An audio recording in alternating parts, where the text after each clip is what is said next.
We eat cheeseburgers and vanilla shakes and French fries. Now you're a vegan. How did you get there, and how do I get there? Well, what I did was, first of all, when I had my second heart incident, and I had to have these stents put in, I'd passed all my physicals, I was doing great, I was still building up plaque in my arteries. So I decided that I wanted to see if I could live to be a grandfather. So I just went all the way. Now, I try to eat some salmon once a week, but I don't miss any of that. Getting rid of the dairy was great. Getting rid of the meat was great. I just don't miss it. Not everybody is as vulnerable to this as I am. That's, all of us produce a certain amount of enzyme that destroys our own bad cholesterol. However much extra we produce determines how much we can ingest. And unfortunately, we can't measure it. So I decided I don't want to take any chances, and I feel great, lost a bunch of weight. You look great. But the main thing is, we can't let these kids grow up to have a shorter life expectancy than their parents, and that's what's happening. You obviously have lost weight since you left the presidency. You've gone on a vegan diet. Isn't that hard to do? And less burgers. How did you do that? Not when you have quadruple heart bypass and you want to live to be a grandfather. I didn't give it a second thought. I said, I realized that I was highly prone to arterial blockage, and I thought I'd cut my chances. I literally wanted to see if I could live to be a grandfather. Unlike him, who comes from great genes, I am now the oldest person in my family for 3 generations, man or woman. Wow.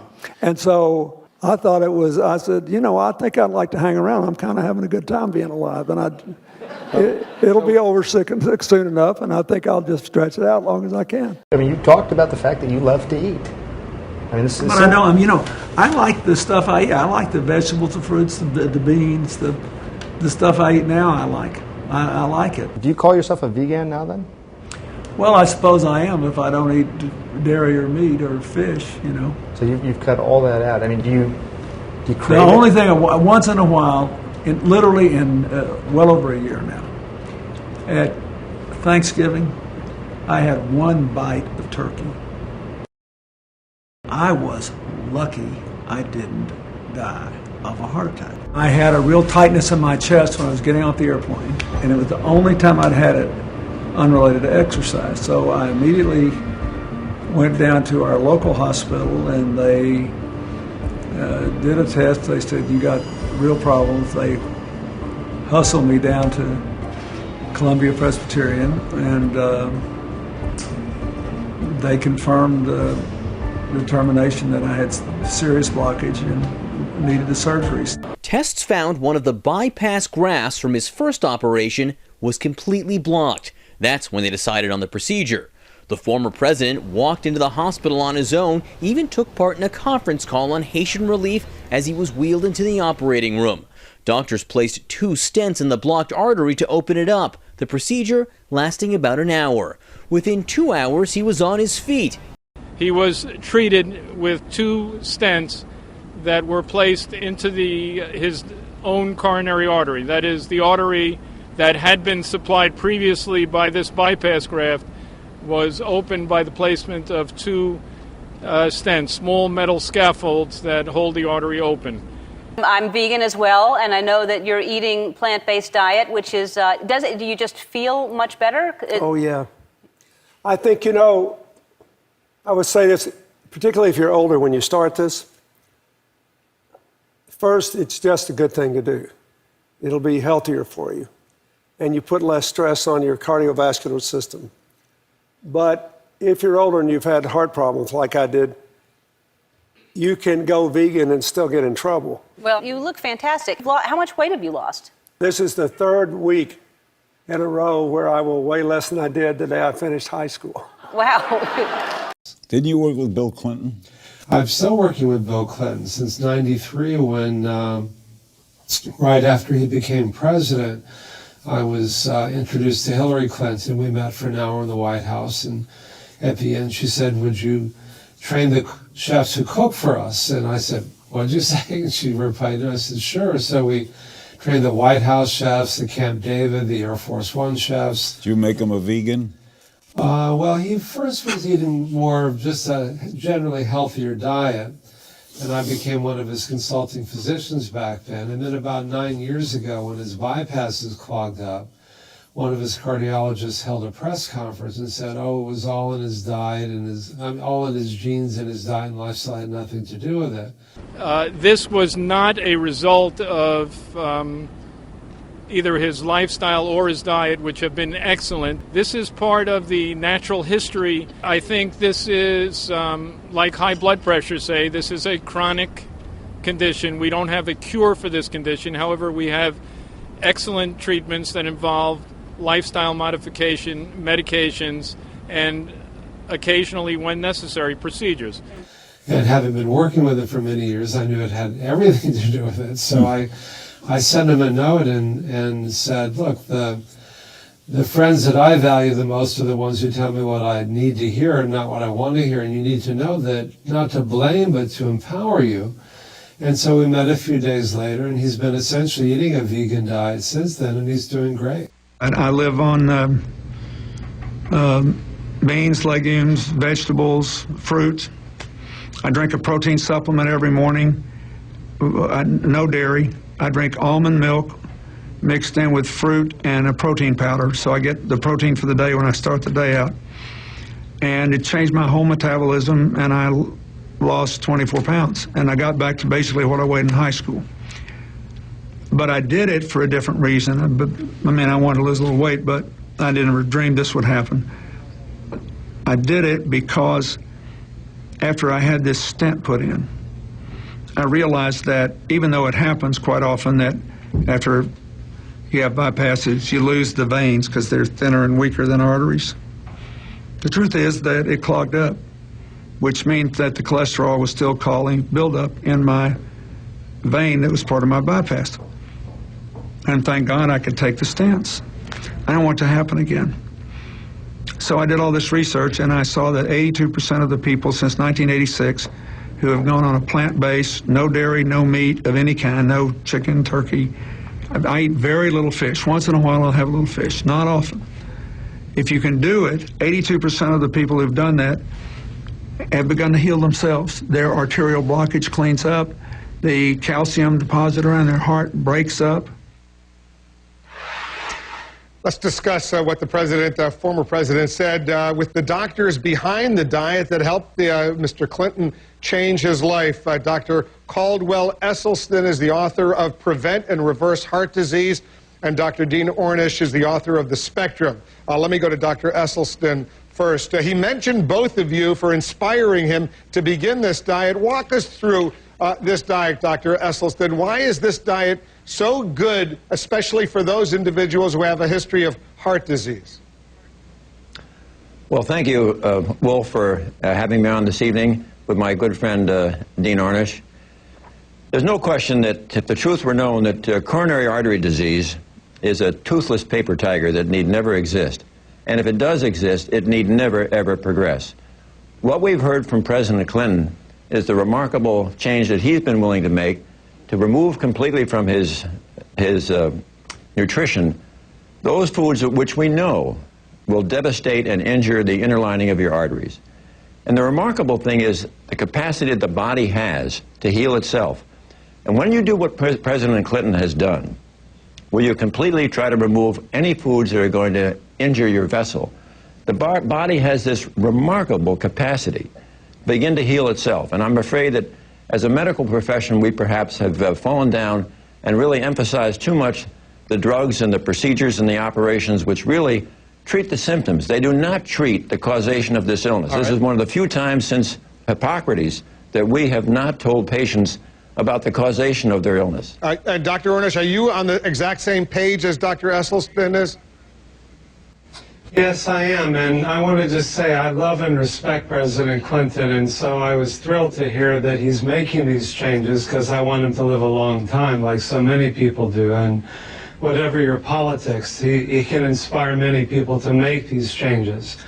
And what we've shown, you know, we tend to think it has to be a new drug or a new laser, something really high-tech and expensive to be powerful. And what we've done in more than 33 years of research is show that these simple changes that we make in our lives, like what we eat, how we respond to stress, how much exercise we get, and how much love and support we have, can actually begin to reverse, not just prevent, but actually reverse chronic illnesses like heart disease and so on. And we found that almost more than 82% of the people who made these changes, as President Clinton indicated, were actually able to reverse the disease. So rather than getting a quick fix like a bypass or a stent does, which doesn't treat the underlying cause, it's a little like mopping up the floor around a sink without turning off the faucet. It keeps coming back unless you change what caused it. Is this diet, Dr. Esselstyn, no dairy, no meat, no chicken, basically no fish, is this diet for everyone or only for those who have heart disease or a history of heart disease? One other thing I would add, and no oils, no processed oils. When you say no, like olive oil, even olive oil, which supposedly is pretty healthy. I'm afraid I'm going to have a divergence of opinion there. Yes, I would include absolutely olive oil, sunflower oil, safflower oil, corn oil, soybean oil. They're out. Now, since we know that these foods are injuring people, why would we ever want to have them on the menu of our school children? When you question, why wait until people do have heart disease? We know, for instance, that if we do autopsies on our GIs who died in Korea and Vietnam, then roughly 80% of these young GIs will already have gross evidence of coronary disease you can see without a microscope. If we are going to ever make a breakthrough in this epidemic of cardiac disease, we really have to start when it's young. This is pretty So amazing. you're saying the young kids should not drink milk? Is that what you're saying, Dr. Ornish? No, I'm not. I'm saying that there's a spectrum of choices. And what President Clinton is doing is what you might call the pound of cure. If you're trying to reverse a chronic disease like heart disease, we also show that these same changes can stop or reverse the progression of early prostate cancer, diabetes, high blood pressure, elevated cholesterol. Then you need to make bigger changes. But if you're just trying to lose a few pounds or get your cholesterol down, you can start by making moderate changes. And if that's enough, great. If not, you can do more. What matters most is your overall way of eating and living. So if you indulge yourself one day, eat healthier the next. Dr. Esselstyn, is this the diet that you personally live on? The one that I described earlier, yes, I most certainly do. My dad had his first heart attack at age 43, and I've been eating this way for over 26 years. And Dr. Ornish, is that the way you live? No chicken, no meat, no dairy, I guess some of the fun things in life. Is that what I'm hearing you say? You know, the old joke is, am I going to live longer? Is it just going to seem longer if I eat this way? And it's not all or nothing. What you include in your diet is as important as what you exclude. There are hundreds of thousands of protective substances. The basic point here really is that by eating these whole foods and getting away from processed foods, getting away from the dairy, anything with a mother, anything with a face, meat, fish, and chicken, it's so incredible how powerful the body can be. And if we're going to have a seismic revolution of health in this country, which is really right at our fingertips, when the major behavior that has to change is, interestingly enough, our food. That is the absolutely key card. It trumps everything. I agree. And let me just say this. You know, when you make these changes, because these mechanisms are so dynamic, your brain gets more blood, you think more clearly, you have more energy. Your skin gets more blood, so you don't age as quickly. Even your sexual organs get more blood in the same way that Viagra works. So yeah, you'll probably live longer, but you'll also feel better. And what's sustainable is joy and pleasure and freedom. And when you make these changes, most people find they feel so much better so quickly. It reframes the reason for change from fear of dying to joy of living, and that's what's sustainable. When people talk about trying to end heart attacks in the world, or in America at least, one of the ways to do that is to take a look inside the heart, see what's happening before someone ever has a problem. And that's what we're going to do here today. You're actually going to look for what in my heart? Yes, for calcium, which is part of the atherosclerotic process, the plaques in the heart. I've never had a problem, but you're looking for it anyways. Yes, and if you're heading for a heart attack in 5, 10, 20 years, you will already have plaque. It's a lifelong process. We all know plaque is bad. Blocks your blood vessels. Plaque is formed by LDL cholesterol in the blood, the bad cholesterol. Think of it as L for lousy, building up on the walls of your arteries, forming plaque. It can accumulate slowly over time, narrowing the blood vessels, like something building up inside a pipe. This narrowing in the blood vessels leading to your heart can cause chest pain, called angina. It can also cause a heart attack. Did you ever wonder how seemingly healthy people can have a heart attack? This may surprise you. Most heart attacks happen in people with no symptoms, in people whose arteries are less than 50% blocked. Here's how.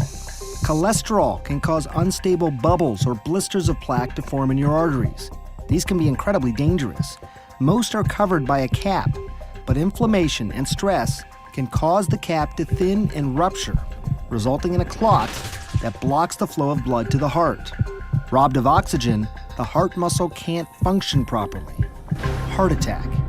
Bill Clinton, former president, arguably had at least 8 years of some of the best health care in the world. After he left office, he had significant heart problems. That surprised a lot of people. How could it be that he could get this level of health care and still have heart problems? He had multivessel disease, so he had a lot of plaque. That plaque certainly could have been identified with a heart scan years before. I don't want to sound glib, but why wasn't it done? Because again, you'd assume, the White House doctors, the President of the United States, they'd be doing that for him. Why not? It was not the standard of care then. We are past that.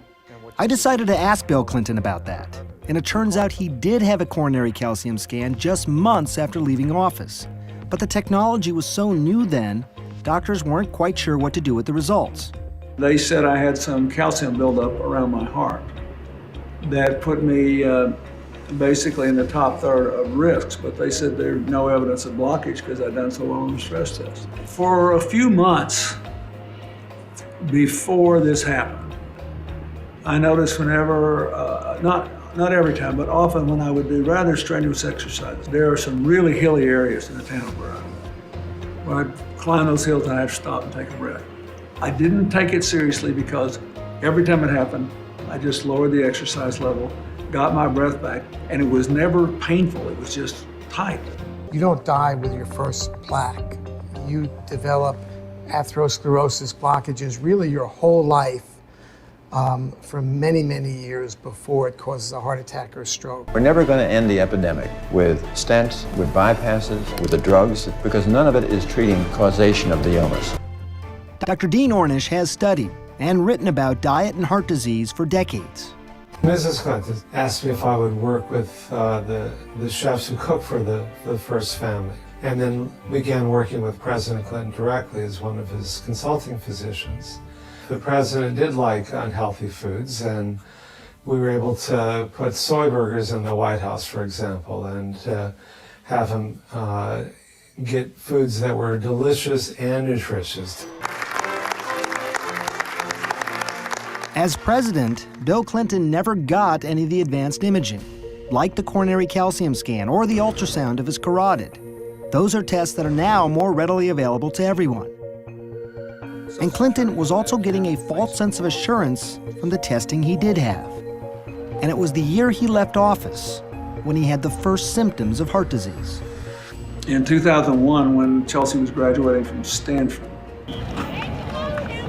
I started running again. I wanted to get in good shape, and I thought, this is crazy. I couldn't run more than 3/4 of a mile without stopping and walking 100 yards and getting my breath back. 3 years later, the bypass operation with Dr. Craig Smith. But President Clinton's heart troubles were not over. When the devastating earthquake struck Haiti in 2010, President Clinton flew to Port-au-Prince to support the relief efforts. I spent time with him and saw that he looked tired, not himself. Got all pale and weak. And then I got all these letters from the doctor crowd saying, yeah, it's normal because fools like you won't do what you're supposed to do because you don't eat like you should, you don't exercise like you should. The doctor said it was a mechanical failure of the bypass, and he needed stents to open the blocked artery. I got so lucky they were able to put those 2 stents in, you know, and fix an artery that was pretty bent and ugly. The goal of the treatment, and I think it will be achieved, is for President Clinton to resume his very active lifestyle. This was not a result of either his lifestyle or his diet, which have been excellent. But Dr. Dean Ornish didn't see it that way. And so I wrote him a letter and I said, you know, the friends that mean the most to me are the ones that tell me what I need to hear, not necessarily what I want to hear. And you need to know that your genes are not your fate. That, and I say this not to blame you, but to empower you. And I'm happy to work with you to whatever extent you want to move forward in that way. And we met a few days later and he said he was ready to do it. I essentially concluded that I had just played Russian roulette, because even though I had changed my diet some and cut down on the caloric total of my ingestion and cut back on how much of high cholesterol food I was eating, I still, without any scientific basis to support what I did, was taking in a lot of extra cholesterol without knowing whether my body would produce enough of the enzyme to dispose of it. And clearly it didn't, or I wouldn't have had that blockage. So that's when I made a decision to really change. I should have done it after the surgery. And Dean Ornish says when it comes to diet, it's not all or nothing. One of the interesting findings in all of our studies was that the more people changed their diet and lifestyle, the more they improved, in direct proportion. Would you call yourself healthy now? Well, I think I'm healthier than I was. You know, I lost 20-something pounds. All my blood tests are good. All my vital signs are good. And I feel good. And I actually have, believe it or not, more energy. I seem to need less sleep. Once you begin making these changes, most people find they feel so much better so quickly, it reframes the reason for making these changes from fear of dying to joy of living. And joy is what's sustainable. I don't think there's any question that not only could we be past our last heart attack, but the vast majority of people, even my age, if they're prepared to change their diet, exercise a little more, could actually reverse a lot of their blockage. Heart disease could be as rare as malaria today if we simply put into practice what we already know.